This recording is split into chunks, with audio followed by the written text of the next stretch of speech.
The sound of a 40-pound dumbbell hitting the rubber floor didn't just echo, it shattered the entire room. But it wasn't the noise that made my blood turn to ice. It was the laugh. A cruel, sharp, mocking laugh that cut through the sudden silence of the gym.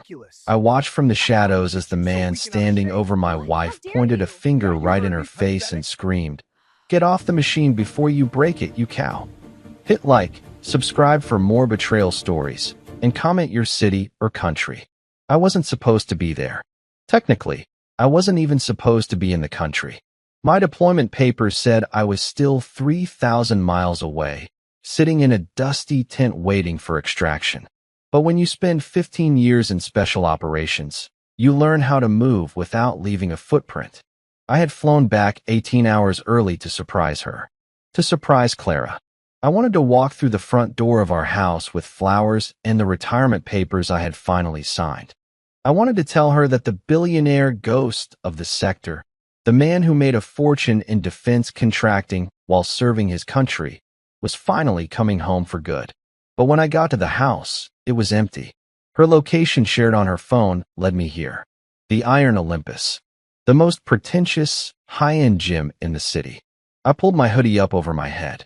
I wasn't wearing my uniform, and I wasn't wearing my $3,000 custom suit. I was in gray sweats and worn-out running shoes. To the people in this room, I was nobody. Just a shadow in the back corner near the treadmills. And that gave me the perfect view to watch my world fall apart. Clara was on a leg press machine near the mirrors. My heart actually ached looking at her. She looked exhausted, not just physically, but deep down in her soul. She had put on weight while I was gone, maybe 40 pounds. I knew why.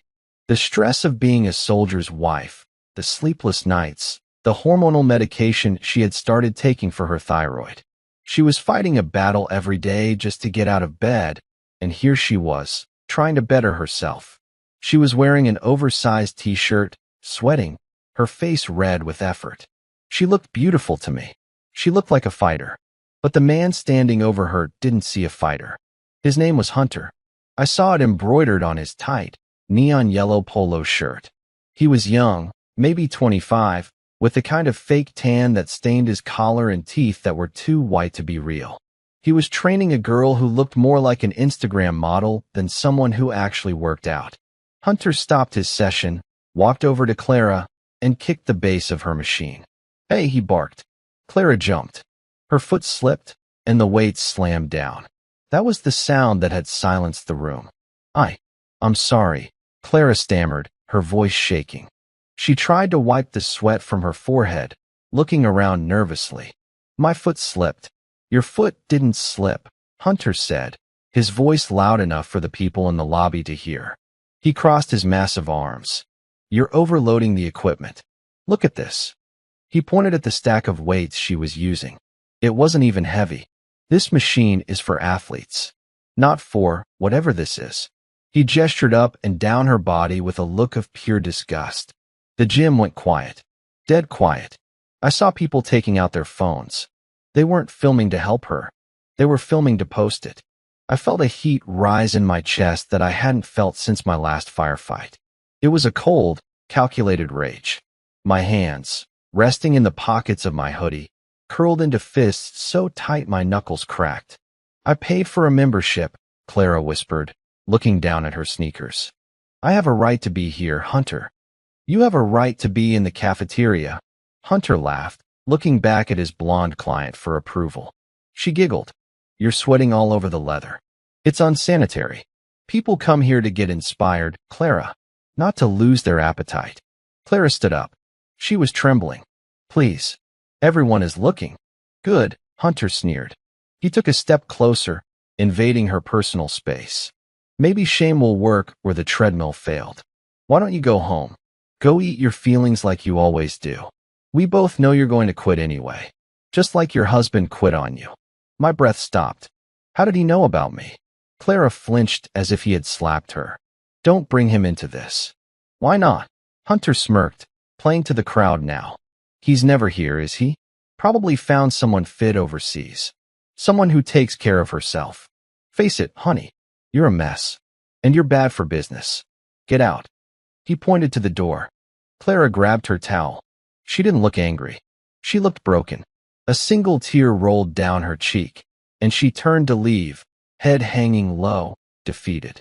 That was the moment the soldier in me took over. I didn't run. I didn't shout. I moved with the silence of a predator. I stepped out from the row of treadmills and walked straight through the center of the gym floor. Hunter was still smirking, turning his back to Clara to high-five another trainer. I walked past the row of influencers recording on their phones. I walked past the front desk staff who were pretending not to see anything. I stopped 3 feet behind Hunter. "Excuse me," I said. My voice wasn't loud. It was a low, gravelly rumble. Hunter turned around, annoyed. He looked me up and down, seeing the cheap gray hoodie and the scruffy beard. He rolled his eyes. "New memberships are done online, buddy. I'm busy. I'm not here for a membership," I said, keeping my hands in my pockets. "Then get lost. Can't you see I'm working?" I ignored him. I looked past his shoulder, locking eyes with Clara. She had frozen near the exit door. Her eyes went wide. She dropped her water bottle. "Mason," she whispered. Hunter looked confused. He looked at Clara, then back at me. "Wait, you know this guy?" I didn't answer Hunter. I just stepped around him as if he were a piece of furniture. I walked straight to my wife. I reached out and gently took the gym bag from her shaking hands. I used my thumb to wipe the tear from her cheek. "I'm here," I told her softly. "I'm home." "You saw," she choked out. "I saw everything," I said. Hunter laughed behind me. "Oh, this is rich. This is the husband? The soldier?" He walked over, chest puffed out, looming over me. I was 6'2", but Hunter was pumped full of enough steroids to look like a tank. "Hey, G.I. Joe, you might want to take your wife to a salad bar instead of a gym. Save me the headache." The disrespect was palpable. The air in the room felt electric. Every instinct in my body screamed at me to drop him. A throat strike. A knee to the liver. It would take me 3 seconds to put him in the hospital for 6 months. But I didn't touch him. Not yet. I slowly pulled my phone out of my pocket. I raised it and snapped a clear, high-resolution photo of Hunter's grinning, arrogant face. Hunter blinked. "What are you doing?" "No photos allowed." "Just getting a souvenir," I said calmly. "I like to remember the faces of the things I destroy." Hunter scoffed. "You threatening me? You know who owns this place. You're banned. Both of you. Get out before I throw you out." I put my arm around Clara. I could feel her trembling against my side. I guided her toward the glass doors. "We're leaving," I said, my voice flat. "But don't worry, Hunter. I'll be back." "Don't bother," he shouted after us as the doors swung shut. "We don't allow trash in the Iron Olympus."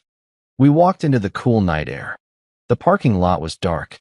As soon as we were out of sight of the windows, Clara collapsed into my chest, sobbing. I held her, stroking her hair, staring back at the neon sign of the gym glowing in the darkness. Hunter thought he had won. He thought he had just bullied a fat woman and her loser husband. He had no idea that he had just declared war on a man who could buy this entire building with the loose change in his pocket. I reached into my pocket and pulled out my phone again. I didn't dial 911. I dialed a private number. "Julian," I said when the voice answered on the first ring. "I need you to wake up the acquisition team. I'm buying a building. Tonight." The drive home was suffocating. My SUV, a armored beast I usually kept in storage, glided over the asphalt, but inside, the air felt heavy enough to crush a man. The only sound was the hum of the engine and Clara's quiet, stifled breathing. She was staring out the passenger window, watching the city lights blur past, refusing to look at me. I gripped the steering wheel so hard the leather creaked.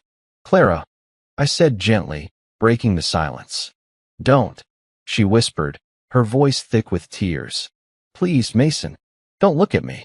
I know what you're thinking." "You have no idea what I'm thinking," I replied, keeping my eyes on the road but my mind on the image of Hunter's face. I was memorizing it. Every pore, every tooth, every arrogant twitch of his eye. "I wanted to lose 20 pounds before you got back," she confessed, the words spilling out like a broken dam. "I wanted to wear that red dress you like." The one from our anniversary 3 years ago. But the medication, the stress, it just kept piling on. And then you came home early, and you saw me getting kicked out like a stray dog. She covered her face with her hands. I'm so embarrassed. I pulled the car over. I didn't care that we were in a no parking zone on a busy downtown street. I threw the hazard lights on and turned in my seat to face her. Look at me, I commanded, not with anger, but with the authority I used to lead men into battle. She hesitated, then slowly lowered her hands. Her eyes were red, puffy, and filled with a shame that didn't belong to her. I didn't come home to a dress size, I said, my voice low and steady. I came home to my wife. The woman who wrote me a letter every single day for 6 months. The woman who ran my business affairs while I was ghosting in the desert.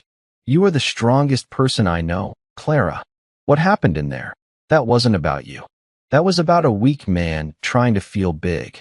He was right, though. She sniffled, looking down at her lap. I broke the machine flow. People were staring. He made them stare. I corrected her. And he's going to regret it. I put the car back in gear and drove the rest of the way in silence. But this time, I reached over and held her hand. She squeezed back, her grip weak, but there. When we got home, the house felt too big. It was a sprawling modern estate on the cliffs, bought with the money from my first defense contract, but tonight it felt cold. I made Clara tea, her favorite, chamomile with honey, and sat with her on the edge of the bed until the exhaustion finally took over. She fell asleep curled up in a ball, still wearing her gym t-shirt because she didn't have the energy to change. I watched her sleep for a long moment. Then, the husband in me stepped back, and the operator stepped forward. I walked out of the bedroom and closed the door softly. I went down the hall to my office. The room was dark, lit only by the city skyline through the floor-to-ceiling windows. I didn't turn on the lights. I sat behind my mahogany desk and unlocked my secure laptop. My phone buzzed. It was Julian. Talk to me, I said, answering immediately. I did some digging while you were driving. Julian's voice was crisp, professional. He was the best corporate lawyer in New York, and I paid him enough to own his sleep schedule. The Iron Olympus isn't just a gym, Mason. It's a brand, owned by a holding group called Apex Fitness. They have 6 locations in the state. Who runs the one on 5th Street? I asked, opening a file on my screen. A guy named Marcus Thorne, absentee owner. He lives in Miami. He basically lets the inmates run the asylum. I pulled the complaints file for that specific branch. It's a mile long. I scrolled through the documents Julian had just emailed me. Harassment complaints, unsanitary conditions, bullying by staff, all swept under the rug. Why is Hunter still employed? I asked, seeing his name pop up on 3 separate incident reports in the last month alone. Because of the influencer program, Julian explained. Hunter brings in clientele. He trains 2 semi-famous Instagram models.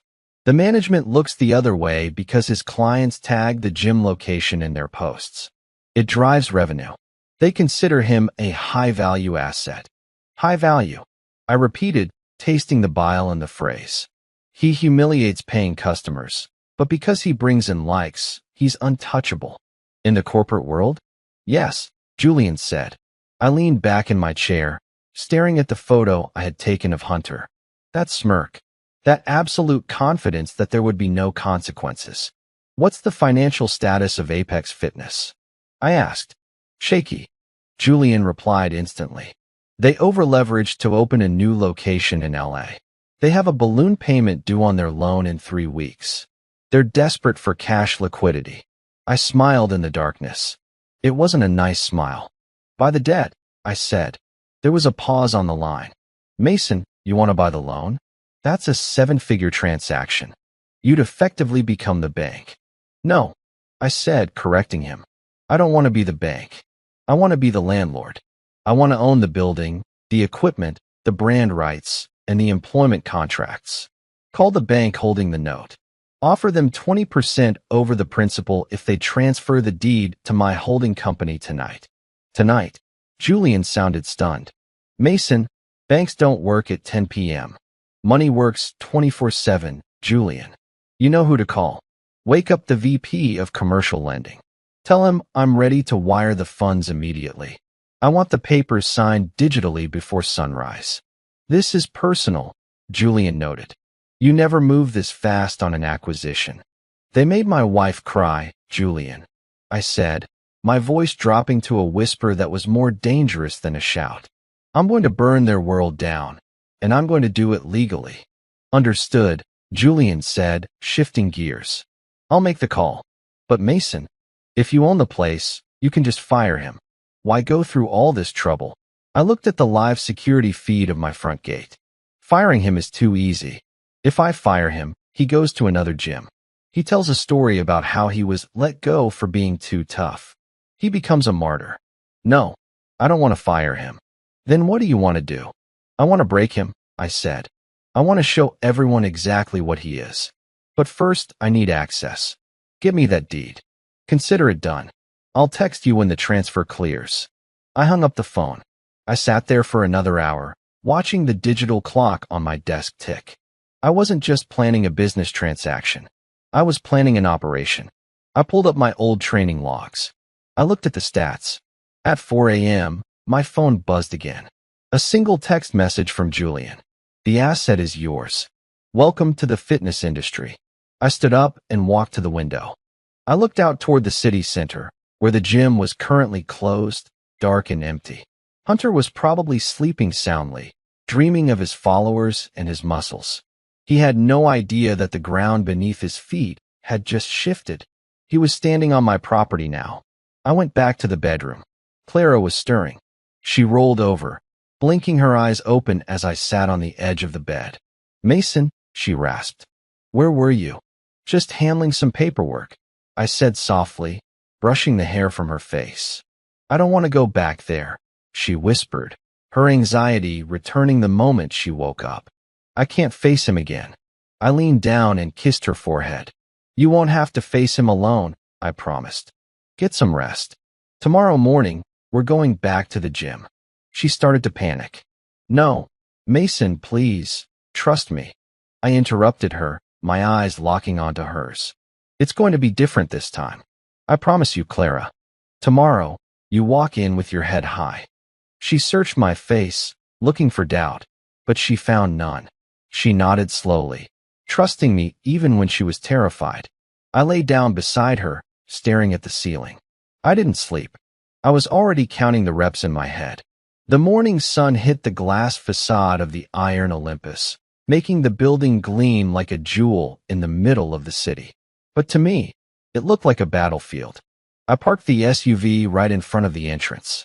Not in a parking spot, on the sidewalk. Mason, Clara whispered, gripping the door handle. She was wearing a new workout set I had ordered for her overnight, black and sleek, but she was pulling at the hem of her shirt, trying to hide her body. We can't park here. And I really don't think I can go in. I killed the engine. You're not going in as a victim, Clara. You're going in as the owner's wife, even if they don't know it yet. I got out and walked around to open her door. I offered her my hand. She hesitated for a second, her eyes darting to the gym's glass doors where people were already on treadmills. Then, she took a deep breath and took my hand. I wasn't wearing my usual suit. I was dressed in an old, faded army green t-shirt that hugged my chest and gray shorts. No brands, no logos, just function. On my wrist, I wore my tactical watch. I looked like a drifter compared to the designer-clad clientele inside. We walked up to the scanner gates. The girl at the front desk, a teenager chewing gum, looked up and frowned. Membership cards? She asked, bored. I don't have one, I said. I'm buying a day pass. She sighed, tapping her long acrylic nails on the counter. Day passes are $50 each. I pulled a black credit card from my pocket and slid it across the counter. It was made of titanium. It made a heavy clink sound on the glass. The girl's eyes widened slightly as she picked it up. Okay, she muttered, swiping it. You're good. But listen, the floor is busy. Don't hog the machines. I took the card back without a word.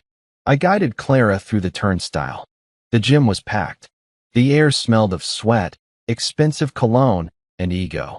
And there, in the center of the free weight section, was Hunter. He was louder than the music. He was spotting a guy on the bench press, shouting, "All you, bro. All you. Don't be weak." As we walked onto the floor, the atmosphere shifted. People noticed us. I saw heads turn. Whispers started. "Isn't that the lady from last night? Why did she come back? Look at the guy she's with. Does he even lift?" Clara shrank into herself, moving closer to me. I put a hand on the small of her back, a silent anchor. "Chin up," I murmured. "Look straight ahead." We walked toward the squat racks. Hunter saw us. He stopped mid-shout. He slowly stood up, wiping his hands on his shorts. A grin spread across his face, predatory and amused. He nudged the guy he was training and pointed at us. "No way." Hunter laughed, his voice carrying over the gym. "The glutton for punishment returns." And she brought backup. He started walking toward us, his chest puffed out.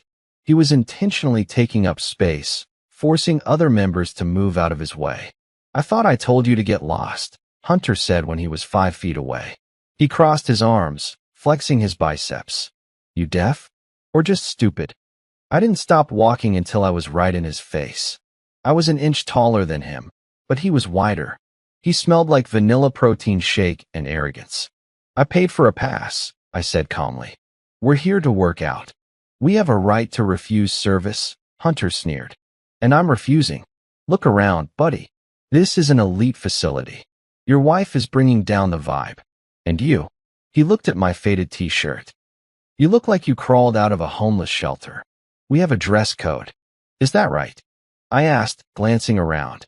A girl nearby was working out in a sports bra and tiny shorts. A guy in the corner was shirtless, posing in the mirror. "Seems selective." "It's my gym, my rules," Hunter spat, stepping closer. "Now get out before I call security and have you dragged out." Clara tugged on my arm. "Mason, let's just go. Please." I didn't move. I looked Hunter dead in the eye. "Your gym," I repeated. "Basically," Hunter bragged. "I bring in the money. I run this floor. What I say goes." "Okay," I said, nodding slowly. "So if I want to stay, I have to go through you?" Hunter laughed, a harsh, barking sound. "You want to go through me? You." He looked at his friends and laughed harder. "Did you hear that? This guy thinks he can step to me." He turned back to me, his face suddenly serious. "Listen, old man. I bench for 100 pounds. I wrestle semi-pro on weekends. If you touch me, you'll leave here in an ambulance. I don't want to fight you, Hunter," I said, keeping my hands open and relaxed at my sides. "Fighting proves nothing. Anyone can throw a punch." "Then what do you want?" Hunter snapped. I looked around the room. We had an audience now. Everyone had stopped working out. The phones were out again. "Perfect. I want to make a bet," I said, loud enough for the camera phones to pick up. Hunter raised an eyebrow. "A bet?" "A challenge," I corrected. "Right here. Right now. You versus me. A test of strength and endurance." Hunter looked at me, then at Clara, then back at me. He burst out laughing again. "You want to challenge me to a workout? Are you suicidal?" "If you win," I continued, ignoring his laugh, "I'll leave. And I'll give you." I reached into my pocket and pulled out a check I had written in the car. I unfolded it and held it up. It was a cashier's check for $100,000. The gym gasped. Hunter's eyes nearly popped out of his head. He snatched the check from my hand, staring at the zeros. "Is this real?" he demanded. "Call the bank," I said. "It's as real as the steroids in your locker." Hunter's face flushed red, but greed overtook his anger. He waved the check at the crowd. "Did you hear that? Easy money." He turned back to me, grinning like a shark. "And what if you win? Which won't happen, but let's humor you." "If I win," I said, my voice turning icy, "you do exactly what I say. No questions asked." Hunter scoffed. "Done.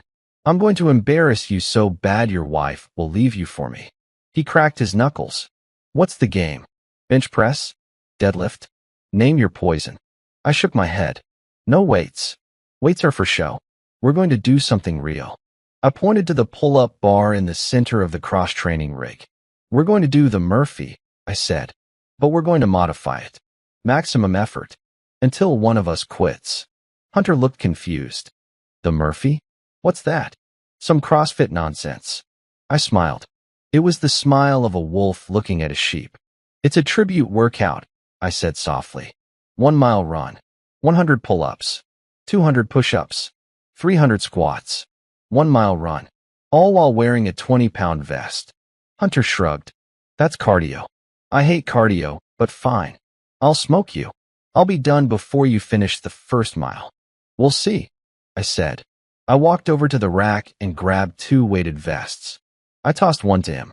He caught it, stumbling slightly under the weight. I slipped mine on like it was a second skin. It felt familiar. It felt like armor. Lock the doors, Hunter shouted to the front desk girl. Nobody leaves. You're all witnessing me become 100 grand richer. I looked at Clara. She was pale, terrified. Mason, you haven't trained like this in years, she whispered. He's half your age. I winked at her. Age is just a number, Clara, I said. But experience? Experience is lethal. I turned to face Hunter. The trap was set. He thought this was about fitness. He didn't know it was about survival. Ready? Hunter taunted, bouncing on his toes. Begin, I said. Begin. The word barely left my lips before Hunter bolted for the treadmills. He was fast, explosive, fueled by adrenaline and greed. He slammed his hand on the console, cranking the speed up to a sprint immediately. He wanted to show off. He wanted to gap me in the first 3 minutes to demoralize me. I didn't sprint. I stepped onto the treadmill next to him and set a steady, punishing pace. A 6-minute mile. Fast, but sustainable. I didn't look at the console. I stared straight ahead into the mirror, watching Hunter's reflection. Try to keep up, Grandpa. Hunter shouted over the whir of the machines. He was already breathing hard, his chest heaving under the weighted vest. He was running at a dead sprint, wasting energy, his form sloppy and aggressive. I didn't answer. I regulated my breathing. In for 3 steps, out for 3 steps. It was the rhythm of long marches in the Hindu Kush mountains. It was the rhythm of patience. The crowd gathered around the treadmills, holding up phones. I saw the comments flying on a live stream someone was holding up. The old guy is too slow. Hunter is going to smoke him. Wait, look at the old guy's form. He's not even bouncing. At the half-mile mark, Hunter's speed dropped. He grabbed the handrails for a second, gasping. The vest was digging into his traps. He wasn't used to carrying dead weight while running. He was used to air-conditioned lifting sets with 3-minute breaks for selfies. I kept my pace identical. Steady. Relentless. You tired already? I asked. I didn't shout. I didn't gasp. I spoke in a normal conversational tone. Hunter glared at me, sweat stinging his eyes. Shut up. I'm pacing myself. He wasn't pacing himself. He was drowning. We hit the 1-mile mark. Hunter slammed the stop button and practically fell off the treadmill, ripping the vest straps looser. He stumbled toward the pull-up bar, chest heaving. He jumped up and started kipping, swinging his body wildly to use momentum for the pull-ups. 1, 2, 3. His friends counted for him, cheering. I stepped off the treadmill calmly. I didn't stop to drink water. I walked to the bar next to him. I jumped up. Dead hang. No swinging. No cheating.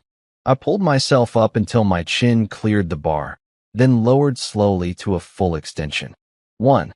Hunter was doing 3 jerky, flailing reps for every one of my strict, military standard pull-ups. He was winning the race, but he was losing the war of attrition. By rep 40, Hunter's grip began to fail. He dropped from the bar, shaking his hands out, his face purple. He bent over, hands on his knees, sucking in air like a dying fish. Cramping? I asked, hanging from the bar with one arm to shake out my other hand. The crowd went silent. Hanging with one arm, in a weighted vest, after a mile run. That wasn't gym fitness. That was elite strength. I'm fine, Hunter wheezed. He jumped back up, but he could barely clear the bar. His form was gone. He was cheating every rep, barely getting his nose over the metal. I kept going. 50, 51, 52. I was a machine. I wasn't thinking about the pain in my shoulders. I was thinking about Clara's face last night. I was thinking about every insult he threw at her. That anger was fuel. It burned cleaner and hotter than any pre-workout supplement. I finished my 100th pull-up while Hunter was stuck at 82. I dropped to the floor without a sound. Push-ups, I announced. 200. Chest to floor. Let's go. Hunter looked at me with genuine fear now. The arrogance was melting away, replaced by the panic of a bully realizing his victim fights back. He dropped to the floor, but he was slow. I started.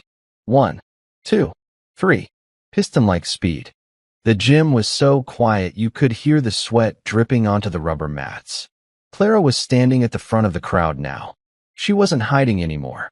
She was watching me, her hands clasped over her mouth, her eyes shining with something that looked like hope. He's not human, I heard a teenager whisper. Hunter was struggling. At push-up 50, he collapsed. He lay on his stomach, groaning. Get up, I ordered. I didn't stop my reps. You wanted to humiliate my wife for being weak? Show me your strength, Hunter. Show me why you deserve to be in this building. I can't, Hunter gasped. My arms, they're dead. The check, I reminded him. $100,000. It's right there. Greed forced him up. He did 5 more sloppy push-ups before his arms gave out completely. He face-planted into the mat. I stood up. I wasn't done with my set, but I had proved my point.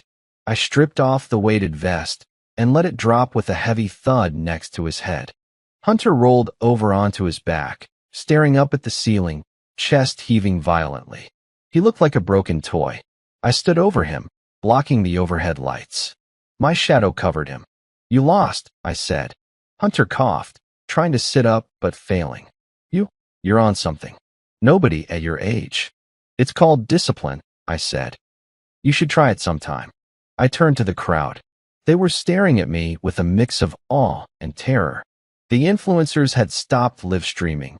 They were just watching, captivated. The bet was simple. I addressed the room, my voice booming without effort. If I won, he does what I say. I looked down at Hunter. Stand up. Hunter groaned, rolling to his knees. It took him 2 tries to get to his feet. He swayed, dizzy. He looked small now. The pumped-up posture was gone. What do you want? Hunter mumbled, humiliated. You want me to say sorry? Fine. I'm sorry. Okay. Take your money and go. I don't want your apology, I said. An apology is just words. And I don't want you to leave. Not yet. I walked over to the bench where I had left my phone. I picked it up and unlocked it. I want to know the truth, I said, turning back to him. Hunter wiped sweat from his eyes. What truth? The truth about why you targeted her, I said, pointing at Clara. Hunter froze. His eyes darted to the side, a classic tell. I don't know what you're talking about. She was hogging the machine. I told you, liar, I said calmly. I took a step closer. I saw the way you looked at the door when we walked in. You weren't surprised to see her back. You were annoyed. Like a job you thought was finished had come back to haunt you. You're crazy, Hunter stammered, backing away. Am I? I pulled a folded piece of paper from my pocket. A printout Julian had sent me this morning. This is your bank statement, Hunter. You're a gym trainer making $18 an hour plus commission. But 3 days ago, you received a wire transfer for $5,000. The reference line says consulting. The crowd murmured. Hunter turned pale beneath his fake tan. That's private business, he croaked. Who paid you? I demanded, my voice hardening. Who paid you to bully my wife until she quit? Who paid you to shatter her confidence? Nobody, Hunter shouted, but his voice cracked. You hacked my bank account? I'll sue you. You can try, I said. But right now, you owe me a debt. The bet was do whatever I say. And I say, unlock your phone. Hunter clutched his pocket. No. Unlock it. I stepped into his personal space. Or I call the IRS and have them audit that consulting fee. I call the gym owners, who I'm very close with, and tell them you're taking bribes to harass members. Your career ends today, Hunter. Unless you give me the name. Hunter looked around for help. Nobody moved.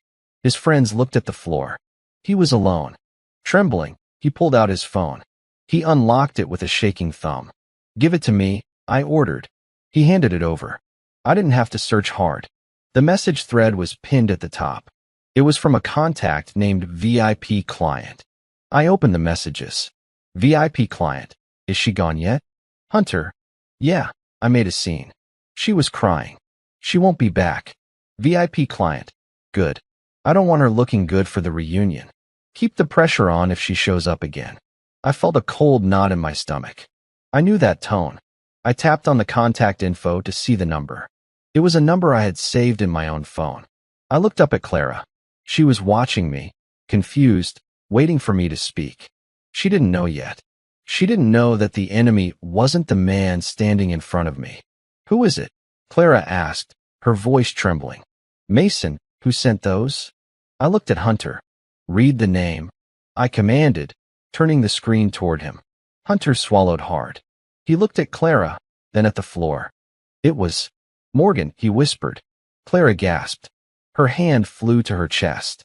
"Morgan? My sister." The room spun. The betrayal wasn't just professional. It was blood, she said. Hunter started babbling now, desperate to shift the blame. "She said she was just trying to help you. She said you needed tough love, or you'd never lose the weight. She paid me to be mean. She said it was the only way you'd listen.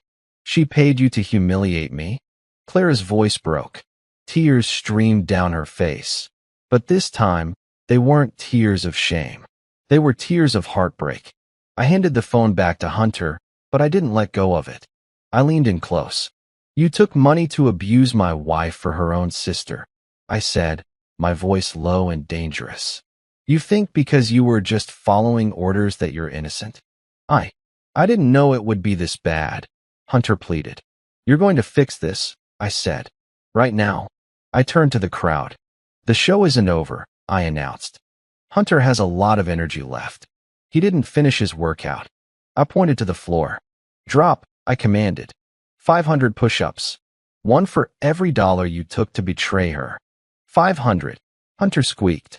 "I can't do 500. "Then you better start now," I said. "Because until you finish, you don't leave this spot.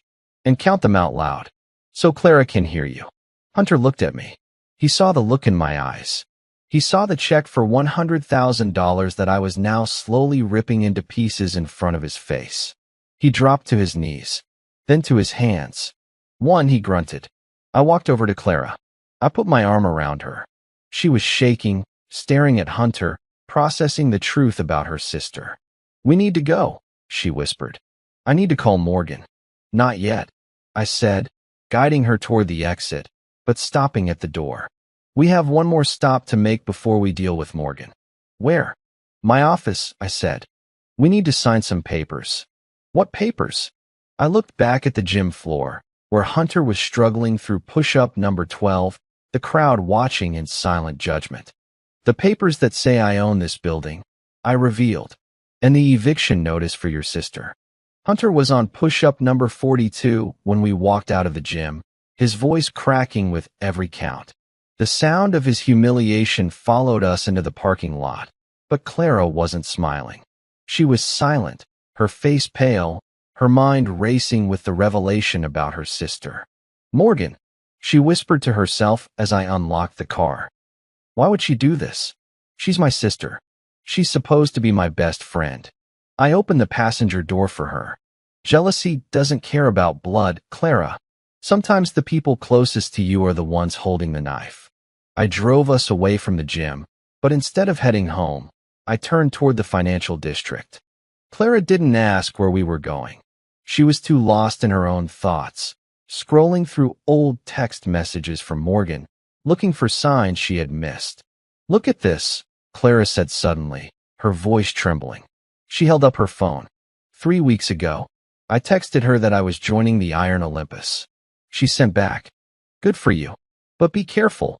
That place is intense. Don't let them push you around." She knew. She was setting me up even then. She was managing the narrative, I said, my grip tightening on the wheel. "Making sure that when you came home crying, she could be the shoulder you cried on." It's a control tactic. We pulled up to a sleek glass skyscraper, the headquarters of my holding company. I rarely came here in person, preferring to work from my home office or the field, but today required a physical presence. We took the private elevator to the top floor. The doors opened directly into a sprawling office with a panoramic view of the city. Julian was waiting for us, standing by a large conference table covered in documents. Mason, Julian nodded, then turned to Clara with a gentle smile. Clara, good to see you. I'm sorry it's under these circumstances. Clara looked around the room, confused. Mason, why are we here? Because revenge is messy, I said, pulling out a chair for her. But justice? Justice is precise, and it requires paperwork. I sat at the head of the table. Julian, bring us up to speed. Julian adjusted his glasses. The acquisition of Apex Fitness, specifically the debt holding on the 5th Street location, is complete. As of 4 a.m., Mason is the primary lien holder. Effectively, he owns the building and the business assets. He slid a thick folder toward me. But there's more. When we looked into the consulting payments Hunter received, we found a trail. Morgan didn't use her personal account. She used the family trust fund. Clara gasped. The trust? But that's for emergencies. Mom and Dad set that up for the family. I finished for her. She's been siphoning money from it for months. Not just for Hunter. Spas, trips, jewelry. She's been living a lifestyle she can't afford, and she's been using your parents' retirement safety net to do it. I opened the folder. It was filled with bank statements. The $5,000 to Hunter was just one line item in a long list of unauthorized withdrawals. She's broke, Julian said bluntly. Or she would be, if not for the trust. She's jealous of you, Clara. You married a man who built his own empire. She's stuck trying to maintain an image with money that isn't hers. Clara stared at the documents, her hands shaking. So she paid Hunter to shame me. Because she wanted me to feel small? Because she felt small. Exactly, I said. If she could break your confidence, keep you depressed and hiding at home, she could shine brighter. It's sick, but it's how narcissists think. I looked at Julian. What's the status of the trust? Your parents named you as the executor last year, remember? Julian reminded Clara. You have the power to freeze the assets pending an audit. Clara looked up at me, fear in her eyes. If I do that, she'll have nothing. She'll be furious. She'll turn Mom and Dad against me. She's already turned against you, I said softly. She paid a stranger to abuse you. She stole from your parents. This isn't about punishment, Clara. It's about protection. You have to stop the bleeding. I placed a pen in front of her. Sign the freeze order, I said. Cut her off. Clara picked up the pen. She hesitated, the tip hovering over the paper. She closed her eyes, taking a deep breath. I saw the moment the resolve settled in her features. She wasn't the scared woman in the gym anymore. She was the woman who had managed my affairs while I was at war. She signed. Done, she whispered, dropping the pen. Good, I said. Now phase 2. Phase 2, Clara asked. Tonight is your parents' anniversary dinner, I said, checking my watch. Morgan will be there. She thinks her plan worked. She thinks you're at home crying. I stood up and walked to the window, looking out over the city. We're going to that dinner, I said. And we're not just going to tell them what she did. We're going to show them. How? Clara asked. I turned back, a cold smile playing on my lips. Because I invited a guest, I said. Hunter is going to be our waiter. The anniversary dinner was held at the Gilded Lily, the kind of restaurant where the menus don't have prices and the napkins are made of silk. It was Clara's parents' 40th anniversary, and the entire extended family was there. Aunts, uncles, cousins, everyone who mattered in their social circle. And sitting right in the center, looking like the golden child, was Morgan. She was wearing a sparkling silver dress that probably cost more than Hunter's car, paid for, no doubt, with the stolen trust fund money.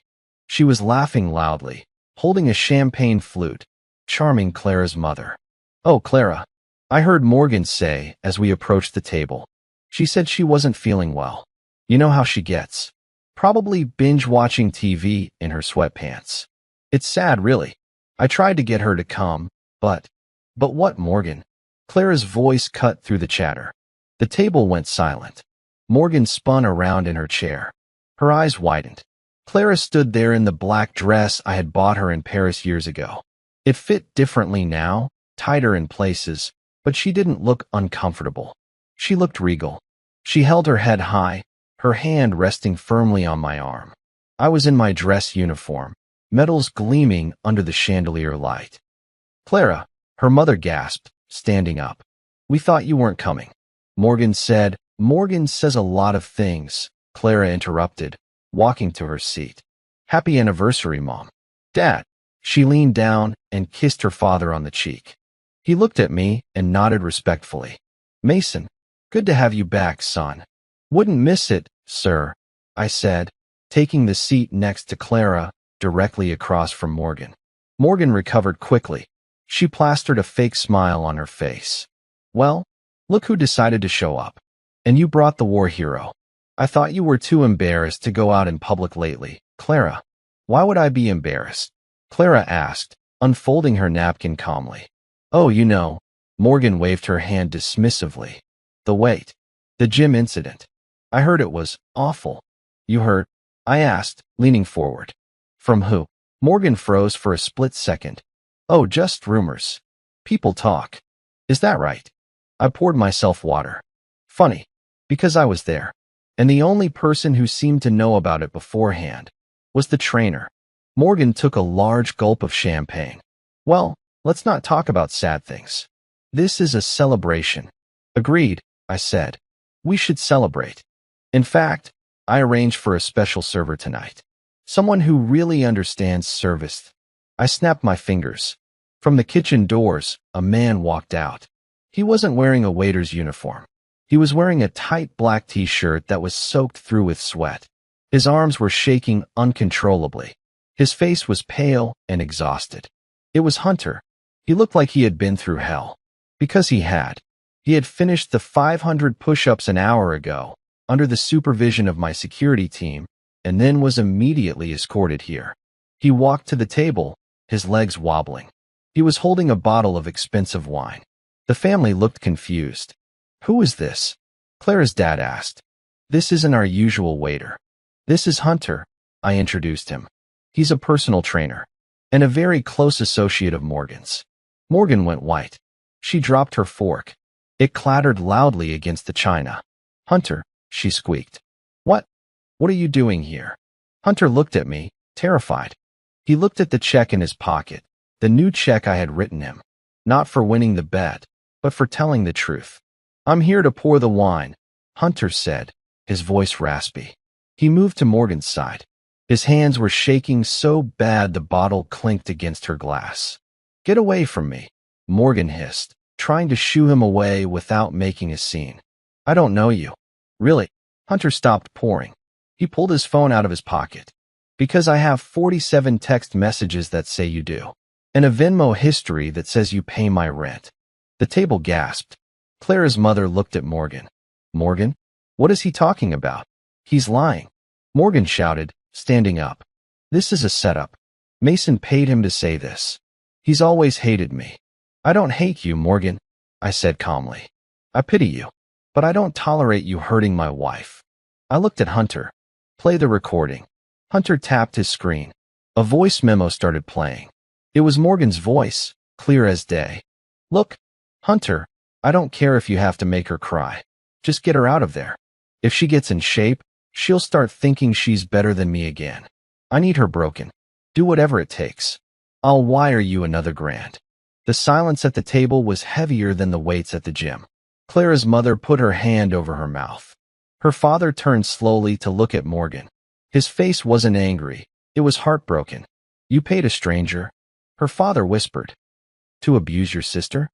She needed to be taken down a peg. Morgan screamed, the mask finally falling off. She is everything. The rich husband, the big house, the perfect life. And what do I have? I have to beg you for an allowance. It's not fair. It's not fair because you steal, Clara said. Her voice was quiet, but it commanded the room. Clara pulled the trust fund documents from her purse and laid them on the table. You've drained the trust, Morgan, Clara said. Mom, Dad. She spent nearly $200,000 in 6 months. Her father picked up the papers. He scanned them, his hands trembling. He looked up at Morgan, tears in his eyes. Is this true? Morgan didn't answer. She just glared at Clara with pure hatred. You think you won? Morgan spat. You're still just a fat. That's enough, I said. I didn't shout, but the command in my voice made Morgan snap her mouth shut. You are done, I told her. The trust is frozen. Your credit cards are canceled. And if you ever come near Clara again, I won't send a gym trainer. I'll send lawyers. Morgan looked around the table. No one was looking at her with sympathy. They were looking at her with disgust. She grabbed her purse and stormed out of the restaurant, knocking over a chair on her way. Hunter, I said to the trembling trainer. You can go. Hunter nodded frantically and ran back toward the kitchen, leaving the wine bottle on the table. Clara reached out and took her mother's hand. Her mother was crying. I'm so sorry, Clara, her mom sobbed. I had no idea. It's okay, Mom, Clara said, looking at me. It's over now. But as I watched Morgan's retreating figure through the window, I had a feeling it wasn't quite over. A narcissist doesn't just walk away when they lose. They try to burn the house down. My phone buzzed in my pocket. It was a security alert from my home system. Perimeter breach, back gate. I looked at Clara. We need to go. What? What? Because Morgan isn't going home, I said, standing up. She's going to our house. Mason, what do you mean she's going to our house? Clara asked, stumbling as she tried to keep up with my long strides out of the restaurant. She has a key, doesn't she? I asked, already signaling the valet to bring the SUV. Yes, for emergencies, but this is an emergency to her, I said, opening the door for her. She's cornered. She's broke. And she knows where we keep the safe. I peeled out of the restaurant driveway, ignoring the speed limit. The city blurred past us. I pulled up the live feed of our home security on the dashboard screen. There it was. A car parked crookedly in our driveway. Morgan's red convertible. She's inside, I said, watching the feed. The front door was wide open. What is she doing? Clara watched the screen, terrified. Is she smashing things? No, I said, analyzing the movement on the interior cameras. She's not breaking things. She's looking for something specific. I saw Morgan on the screen running into my office. She was frantic, pulling books off shelves, throwing papers on the floor. She went straight to the painting that hid the wall safe. She knows the combination, Clara whispered, horrified. I told her, last year, when we went on vacation, in case something happened. Change of plans, I said, gripping the wheel. Call the police. Tell them there's an intruder. Mason, I can't call the police on my sister. She's not your sister right now, Clara. She's a criminal. And inside that safe isn't just cash. It's the hard drives from my company. Classified data. If she takes those, she doesn't just hurt us. She commits federal treason. Clara stared at me, then at the phone. She dialed 911. We screeched into our driveway 5 minutes later. I didn't wait for the car to stop completely before I jumped out. Stay here, I ordered Clara. I ran to the front door.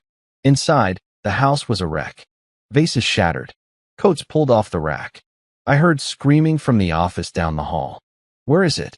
Where is the cash? I walked into the office. Morgan was standing there, the safe open. It was empty. She spun around, holding a heavy bronze statue in her hand as a weapon. Her makeup was smeared, her hair wild. She looked unhinged. You, she screamed when she saw me. You moved it. Where's the money, Mason? I know you keep cash here. I need it. The cash is in the bank, Morgan, I said calmly, stepping into the room. Where it belongs. Unlike you. I need to leave, she yelled, swinging the statue. I have debts. Real debts. Those people, they don't care about trust funds. They'll kill me. I stopped. What people? Morgan dropped the statue. It thudded onto the carpet. She collapsed into my office chair, sobbing hysterically. I owe money, she choked out. Gambling. Online. It started small, but I lost 50 grand last month. I borrowed from a loan shark. That's why I needed the trust money. If I don't pay them by midnight. She looked up at me, eyes wide with terror. They said they'd hurt Clara. That's why I tried to get her to quit the gym. If she was home, she'd be safe. I was trying to protect her. Liar, I said coldly. You weren't protecting her. You were trying to control her location so you could use her as leverage. No, Morgan sobbed. Please, Mason. You have millions. Just give me 50,000. I'll pay you back. I swear. You tried to destroy my wife's self-esteem for money, I said, disgusted. And now you want me to bail you out. Sirens wailed in the distance. Blue and red lights flashed against the office walls. You called the cops? Morgan stood up, panic seizing her. Mason, no. If I get arrested, the sharks will know I can't pay.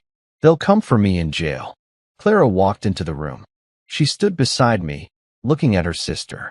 She heard the end of the conversation. You gambled it away? Clara asked, her voice hollow. Mom and Dad's retirement? My peace of mind. For gambling. Clara, please, Morgan begged, reaching out. Tell him to send the police away. I'm your sister. Clara looked at the open safe. She looked at the mess in the room. Then she looked at me. She's right, Mason, Clara said. What? I looked at my wife, surprised. She is my sister, Clara said, her voice finding a steel core I hadn't heard before. And that means I can't let her keep doing this. Clara turned to Morgan. I'm not sending them away, Clara said. You need help. Real help. And you're not going to find it in a casino or a loan shark's pocket.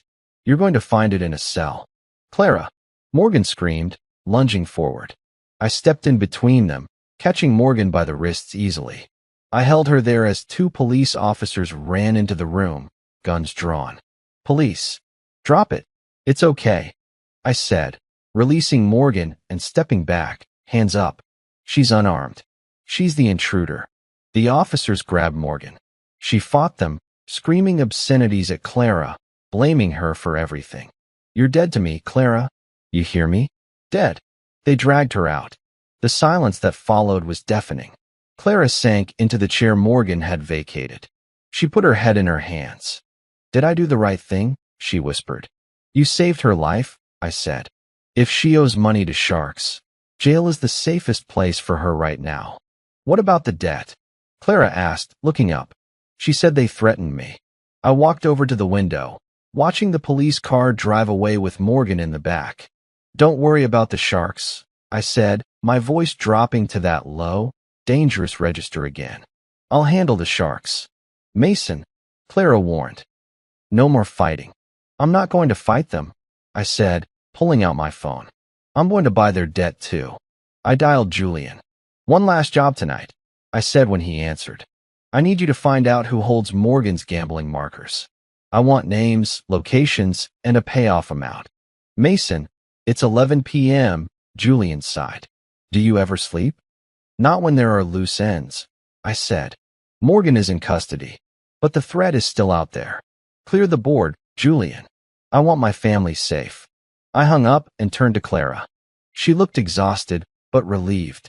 Go to bed, I told her. It's over. Is it? She asked. The betrayal is over, I said. Now comes the rebuilding. I walked her to our bedroom. But as I closed the door, I knew there was one final piece of business. Hunter. He was still out there. And unlike Morgan, he didn't have family to protect him. I had made him do 500 push-ups, but I hadn't made him understand why he did them. I checked my phone. I had a notification from the gym's security system. Someone had just used a key card to enter the Iron Olympus after hours. It was Hunter's card. Persistent, I muttered. I grabbed my keys. I wasn't going to sleep yet. The gym was dark when I arrived, lit only by the emergency exit signs casting a sickly green glow over the machines. It was eerily quiet, the kind of silence that feels heavy. I didn't turn on the main lights. I didn't need to. I knew exactly where he would be. I walked softly across the rubber floor, my footsteps silent. I found Hunter in the locker room. He wasn't stealing equipment. He wasn't smashing mirrors. He was sitting on the bench in front of his locker, his head in his hands. A duffel bag was open at his feet, half-packed with his personal gear. He was crying. Not the fake, scared crying from the dinner party. This was the ugly, silent sobbing of a man who realizes he has absolutely nothing left. I leaned against the doorframe, crossing my arms. Going somewhere? I asked. Hunter jumped about a foot in the air. He scrambled back against the lockers, knocking over a bottle of shampoo. Jesus, he gasped, clutching his chest. Mason, please. I'm just leaving. I'm taking my stuff. I'm quitting. You don't have to fire me. I'm gone. Where will you go? I asked, walking into the room. I don't know. Hunter wiped his nose on his sleeve. Another city. Maybe back home to Ohio. My reputation is dead here. After tonight, after the text messages, nobody will hire me. You're right, I said bluntly. I blacklisted you an hour ago. I sent a memo to every major gym chain in the state. Subject, breach of ethics. Hunter slumped, defeated. Why? I did the push-ups. I played the recording. I did everything you said. You did it because you were scared, I said. Not because you were sorry. I kicked the duffel bag shut. Sit down, I ordered. Hunter hesitated, then sat back down on the bench, looking at the floor. You like to talk about strength, I said, pacing in front of him. You mocked my wife because she couldn't lift heavy weights. You mocked her because she was struggling. In your mind, that made her weak. I was an idiot, Hunter mumbled. No, you were worse than an idiot. You were a bully, and bullies are the weakest people on earth. I stopped pacing and looked at him. You know why Clara gained that weight? I asked. Hunter shook his head. Because while I was deployed in a war zone, she was fighting a war at home. She was running my companies. She was dealing with lawyers, accountants, and the terrifying fear that every phone call she got might be the one telling her I was dead. She put everyone else first. She carried the weight of our entire life on her shoulders. That, I pointed a finger at him, is strength. That is endurance. Hunter looked up. His eyes were red. For the first time, he looked like he actually understood. I didn't know, he whispered. You didn't ask, I countered. You saw a surface-level flaw, and you attacked it. That's what weak men do. I reached into my pocket. Hunter flinched, expecting a weapon. I pulled out a keycard. A new one. I tossed it onto the bench next to him. Hunter stared at it. What is this? Access, I said. To the gym. I don't understand, Hunter stammered. You just said I was blacklisted. You are, I said. As a trainer. You will never train a client in this gym again. You don't deserve the title of coach. Then what is this for? Maintenance, I said. Janitorial staff. The night shift. Hunter's jaw dropped. You want me to clean toilets? I have a degree in sports science. And you have the integrity of a sewer rat, I said. If you want to stay in this city, if you want to rebuild your reputation, you start at the bottom. You clean the sweat off the machines you used to lean on. You mop the floors Clara walked on. You learn humility. I walked toward the door. The pay is minimum wage, I added over my shoulder. Take it or leave it. But if you leave, the blacklist stays forever. If you stay, maybe in a year, we'll talk about probation.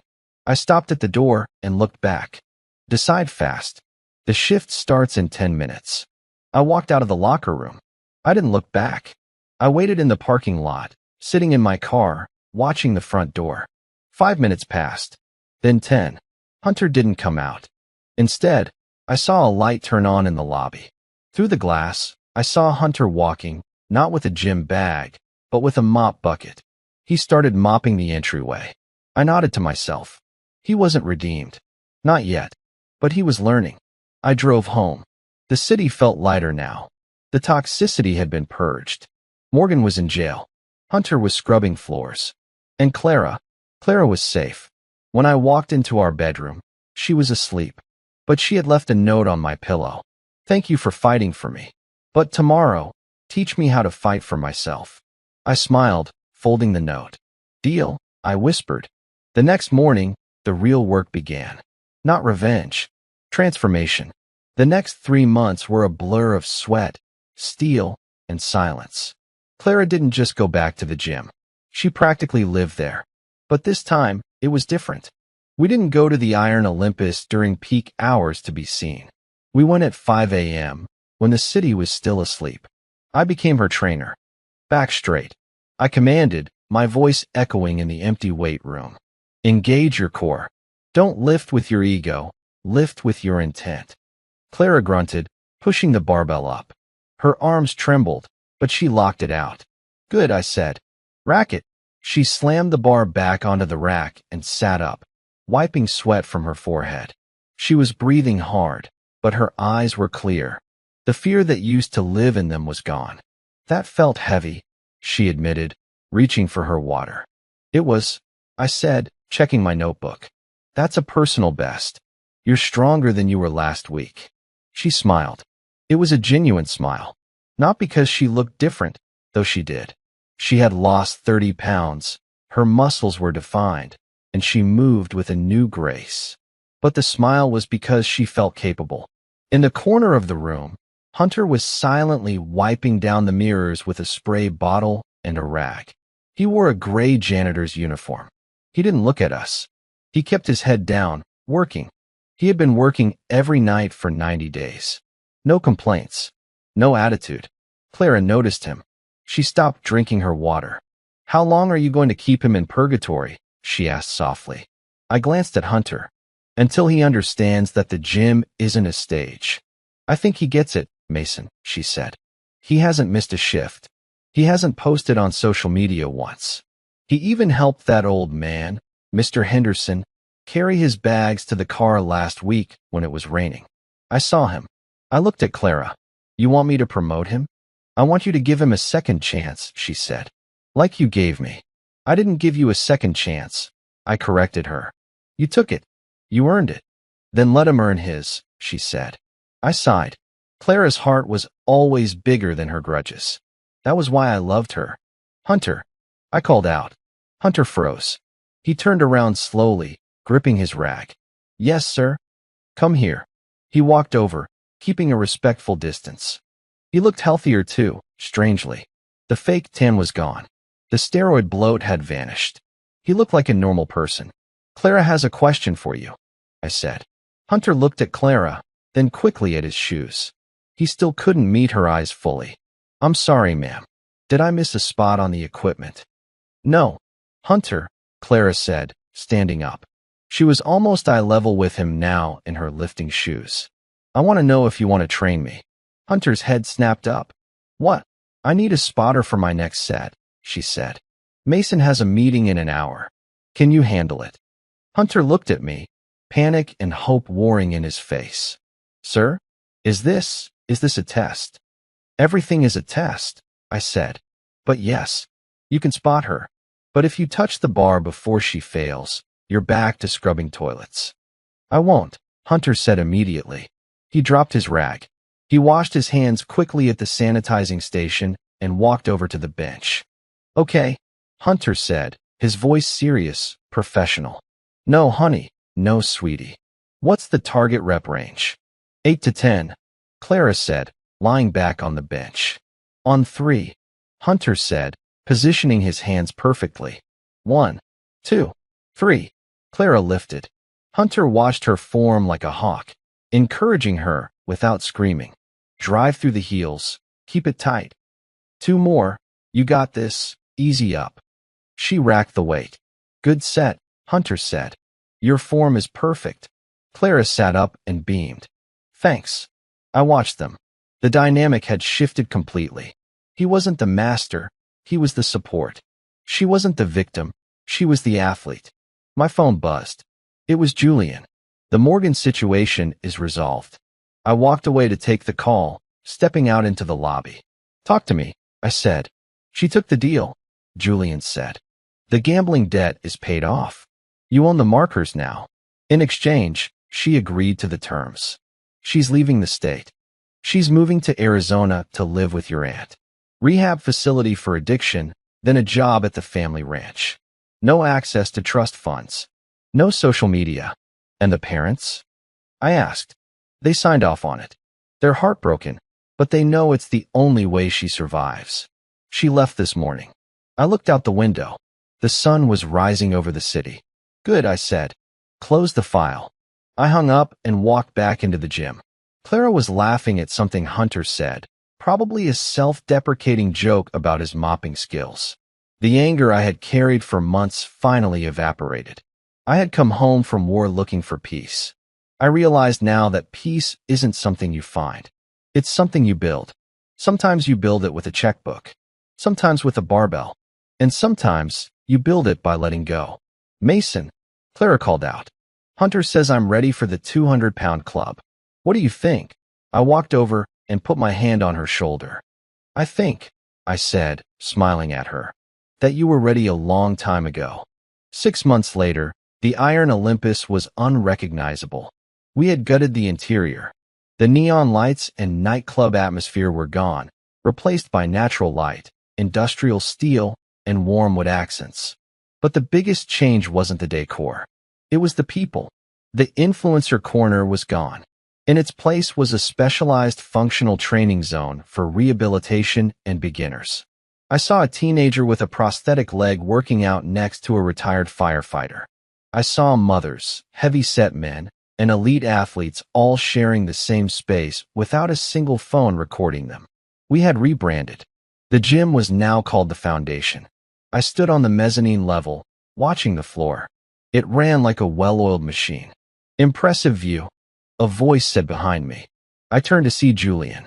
He was holding a thick portfolio, looking out of place in his tailored Italian suit among the gym-goers. It's profitable too, I said. Membership is up 40% since we banned filming and dropped the prices. Imagine that, Julian chuckled. Treating people with respect is a good business model. Who knew? He handed me the portfolio. The final paperwork for the nonprofit wing. Clara's initiative. She's been working on this for weeks, I said, taking the folder. Where is the boss, anyway? Julian asked. I pointed to the far corner of the gym. Clara was there. She wasn't working out. She was leading a class. A group of 10 women. All of them looking nervous. All of them starting exactly where Clara had started 6 months ago. She was walking among them, correcting their posture gently. She wasn't shouting. She was encouraging. Trust your body, I heard her say. You are stronger than you think. The weight on the bar is just gravity. The weight in your head? That's the real challenge. Let it go. Hunter was there too, acting as her assistant. He was moving weights, grabbing water bottles, and demonstrating modifications. He wore a shirt that said staff, not trainer. He was still on probation, but he was humble. He had earned his place back on the floor, inch by inch. She's a natural, Julian observed. She is, I agreed. She took her pain and turned it into a curriculum. And speaking of pain, Julian lowered his voice. I got a letter from Arizona. Morgan is 60 days sober. She's working in the stables. She hates it, apparently. Lots of manure. I smirked. Good for the character. She sent a letter to Clara, Julian added. I have it here. Do you want to screen it first? I hesitated. The protective instinct flared up. I wanted to burn the letter. I wanted to ensure Morgan never touched Clara's life again. But then I looked at Clara.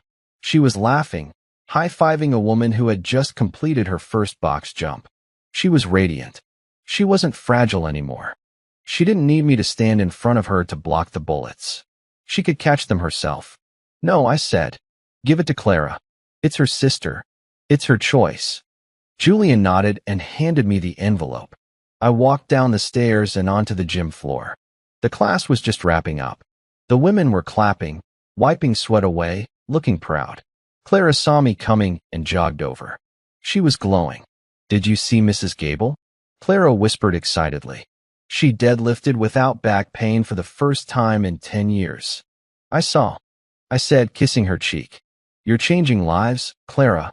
We are, she corrected me. I couldn't have done this without you. You did the work, I said. I just bought the building. I held out the envelope. From Morgan. Clara's smile faded slightly. She took the letter. She stared at her sister's handwriting. Is it bad? She asked. Julian says she's sober, I said. And working hard. Clara took a deep breath. She didn't open it immediately. She tapped it against her hand. I think I'll wait to read this, she said. Maybe tonight. Right now? I have work to do. She looked over my shoulder. A new member had just walked in, a young guy, overweight, looking terrified, clutching his gym bag like a shield. He was looking at the equipment like it was a torture device. He looks like he wants to run away, Clara noted. He probably does, I said. Excuse me, Clara said, handing the letter back to me. I need to go say hi. She walked over to the young man. I saw her introduce herself. I saw his shoulders drop as the tension left his body. I saw Hunter walk over and offer him a towel. I stood there, holding the letter, watching my wife build her legacy. The billionaire soldier who could crush enemies with a phone call? That part of my life was over. The war was done. But this was a new mission. And for the first time in my life, I wasn't the commander. I was just the support. And I had never been happier. The sun was setting behind the glass walls of the foundation, painting the gym in a warm, golden glow. I stood by the window, arms folded, watching Clara finish her last class of the day. The laughter, the music, and the rhythm of barbells hitting the floor, it was the sound of healing. I still remembered the night everything burned.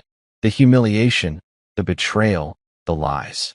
But now, months later, every scar had turned into strength. There was peace in this place. A peace we had built from brokenness. Clara walked over, sweat glistening on her forehead, her hair tied up, a smile brighter than I'd ever seen before. She placed her hand on my chest. It's done, she said softly. The first 8-week foundation program is complete. You proud? I asked. I'm more than proud, she said, looking around. This isn't just a gym anymore. It's a story, ours. And everyone here came to write their own version of it. I smiled, sliding my arm around her. You turned pain into power, Clara. You did what soldiers are trained to do. You made your battlefield your ground. She leaned into me quietly. There was no need for dramatic closure. It was just calm. Real peace. Then she looked up at me. Do you ever think about it? That day? What would have happened if you hadn't shown up at the gym? My jaw tightened as I thought about Hunter's laugh, the crowd's stares, Morgan's betrayal. The image flickered in my mind, faded, then disappeared. I admitted. And then I remember what came after. The push-ups, the pain, the redemption. Every storm ends, Clara. You just have to be standing when it clears. She smiled, pressing her forehead against mine. We're still standing. Outside, the lights of the city started to flicker on one by one. I looked around the gym, Hunter training a client quietly, a group of women sharing victory snacks after class, laughter echoing off the mirrors. This was more than revenge. This was rebirth. Clara picked up her bag. Let's go home, soldier. We built something good today. Tomorrow, I said, stopping her gently. Tomorrow we start something even better. She looked puzzled. What's that? I smiled. A life with no more war in it. We turned off the lights together. The sign over the door glowed softly in the dimness. The foundation, everyone starts somewhere. As I locked the door behind us, I looked at Clara, silhouetted by the fading light, and felt that rare thing warriors never truly find, a quiet victory. I turned to the camera, to the invisible faces listening somewhere out there. You've been with us through every twist, every heartbreak, every truth that clawed its way out of the dark. So now, I'll ask you something. Have you ever forgiven someone who destroyed you, just to free yourself? Tell me in the comments. I really want to know what strength means to you. And let me also ask, what kind of stories move you the most? Do you love deep emotional betrayals, family conflicts, or quiet, poetic revenge that hits the soul instead of the fist? Because those are the stories I'll keep bringing to you, crafted from the heart, for you. If this story touched you even a little, show some love. Tap that like button gently. Hit subscribe if you believe in justice that heals instead of hurts, and tell me where you're watching from.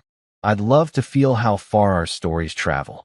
Until next time, take care of your heart, guard your peace, and meet me soon in another thrilling, emotional revenge story that will shake your soul and remind you, sometimes the quietest revenge is living well.